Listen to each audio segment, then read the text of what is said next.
অনেক দিন ধরেই জুডিওতে যাওয়ার ইচ্ছা ছিল, কিন্তু কখনো যাওয়া হয়ে ওঠেনি। কালকে পার্ক স্ট্রিট ঘুরতে গিয়ে দেখলাম ওখানে একটা জুডিও আছে। তো কাল আর যাওয়া হয়নি, আজ ভাবলাম জুডিও থেকে ঘুরে আসি। সবার থেকেই শুনেছি যে জুডিওর কালেকশন নাকি খুব সুন্দর, আর প্রাইস রেঞ্জও সামর্থ্যের মধ্যেই। তাই ভাবলাম একটু ঘুরেই আসি, কালেকশনও দেখা হয়ে যাবে, আর সন্ধ্যাবেলা বাড়ি বসে বোর হব না, একটুখানি ঘোরাও হয়ে যাবে। তাই মেট্রো ধরে চলে গেলাম পার্ক স্ট্রিটে। পার্ক স্ট্রিট মেট্রো থেকে নেমে জুডিওটা একদম সামনেই। কালেকশনগুলো সত্যিই খুব সুন্দর। মেয়েদের উইন্টার কালেকশনটা একটু কম, কিন্তু টপস বা আদার্স কিছু খুব সুন্দর। আর কসমেটিক্সের কালেকশন সেটা তো আর বলার নয়। এত সুন্দর সুন্দর নেল পালিশের কালারগুলো, লিপস্টিকের কালারগুলো, আমি তো জাস্ট ফিদা হয়ে গেছি।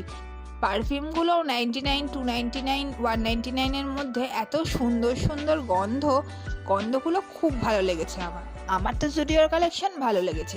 তোমরা যারা যারা জুডিওতে গেছো তাদের কেমন লেগেছে আমাকে কিন্তু কমেন্ট করে নিশ্চয়ই জানিও।